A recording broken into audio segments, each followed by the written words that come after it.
Assalamualaikum warahmatullahi wabarakatuh. Perkenalkan, nama saya Priska Sampina dengan nomor NPM 1905170163 dari kelas 6D Akuntansi Pagi. Dosen pengasuh yaitu Ibu Heni Zurika Lubis, SE MSI. Baiklah teman-teman, pada kesempatan ini saya akan menjelaskan mengenai materi yang berjudul Sampling Audit dalam pengujian substantif. Apa sih yang dikatakan dengan sampling audit itu? Sampling audit adalah penerapan prosedur pengauditan atas unsur-unsur dalam suatu populasi kurang dari 100%, seperti saldo rekening atau kelompok transaksi dengan tujuan untuk mengevaluasi beberapa karakteristik populasi. Kenapa di sini dikatakan kurang dari 100%? Karena kalau 100% itu dinamakan populasi, karena ini kurang dari 100% maka dikatakan sampel. Maka itulah yang perlu kita ingat. Audit sampling digunakan untuk mendapatkan informasi tentang jumlah-jumlah rupiah digunakan dalam rangka pengujian substantif untuk mengumpulkan bukti tentang kewajaran asersi-asersi manajemen dalam laporan keuangan. Rencana sampling dalam pengujian substantif dirancang untuk 1.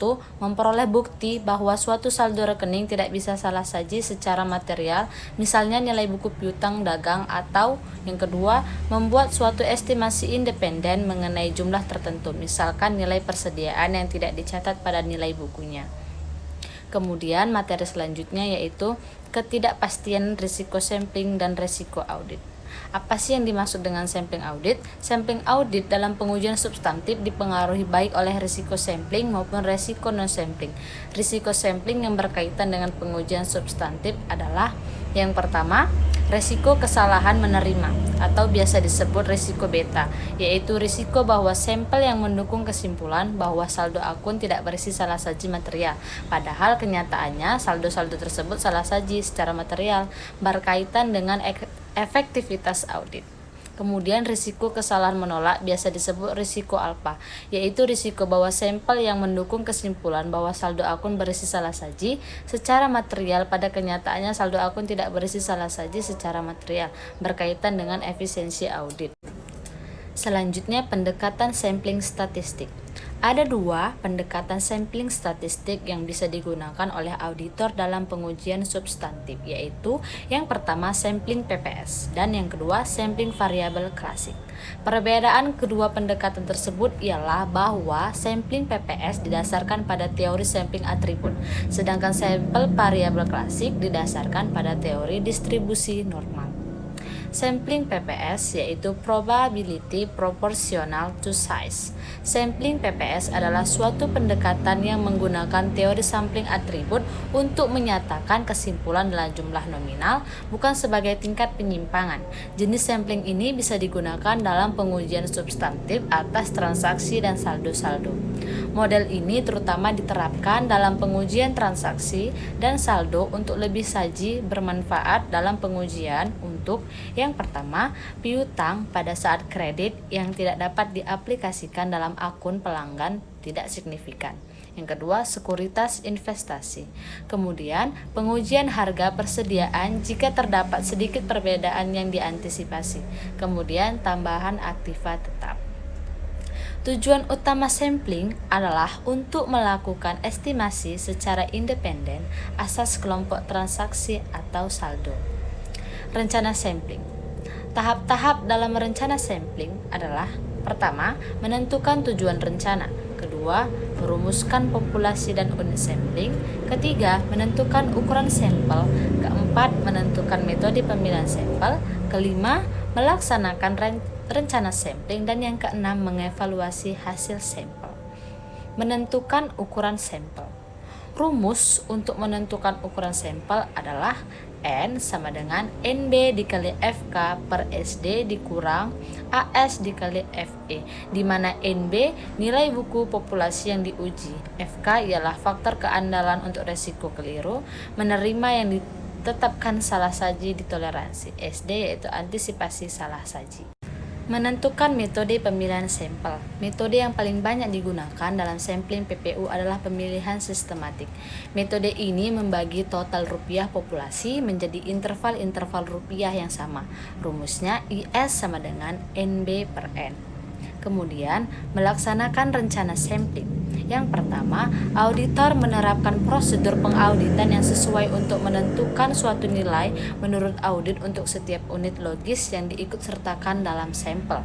Kemudian, jika ada perbedaan, maka auditor harus mencatat nilai buku menurut audit dalam KK.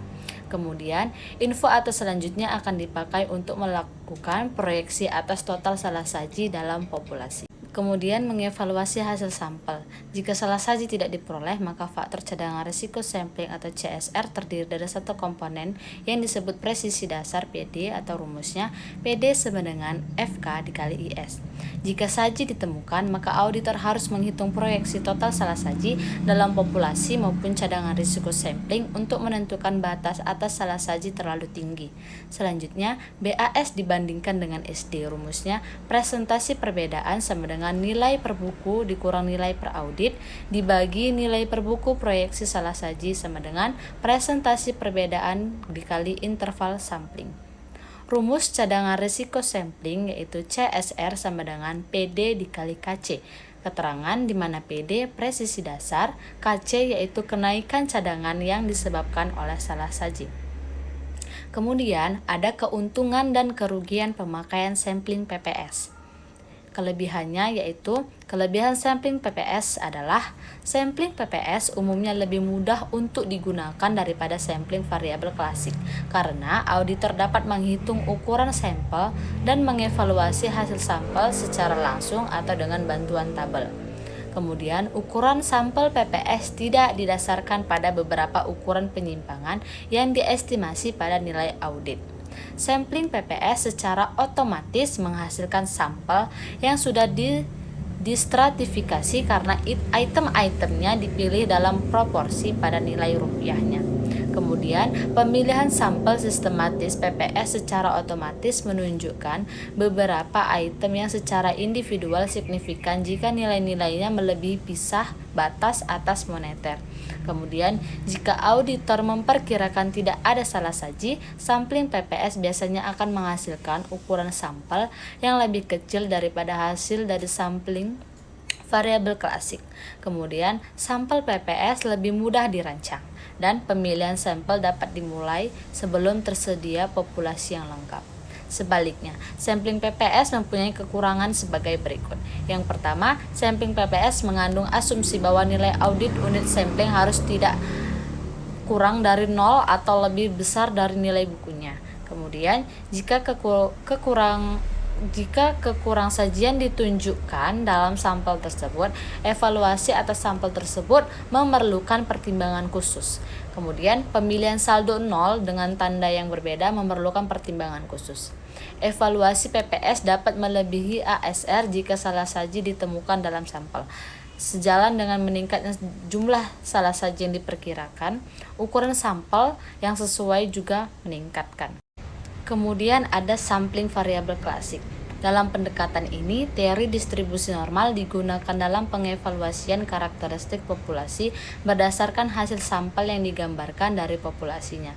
Sampling variabel klasik bermanfaat bagi auditor pada saat tujuan audit berkaitan dengan kemungkinan kurang saji atau lebih saji dari saldo akun dan keadaan lain ketika sampling PPS tidak tepat atau tidak efektif. Kemudian, estimasi min per unit atau MPU. Sampling estimasi MPU mencangkup penentuan nilai audit untuk setiap item dalam sampel. Rata-rata nilai audit ini kemudian dihitung dan dikalikan dengan jumlah unit dalam populasi yang ditemukan pada estimasi total nilai populasi. Cadangan risiko sampling yang berkaitan dengan estimasi ini juga dihitung untuk digunakan dalam mengevaluasi hasil-hasil sampel tersebut. Baiklah, sekian penjelasan dari saya tentang materi yang berjudul Sampling Audit dalam pengujian substantif. Apabila ada kekurangan atau salah kata, saya mohon maaf. Terima kasih. Wassalamualaikum warahmatullahi wabarakatuh.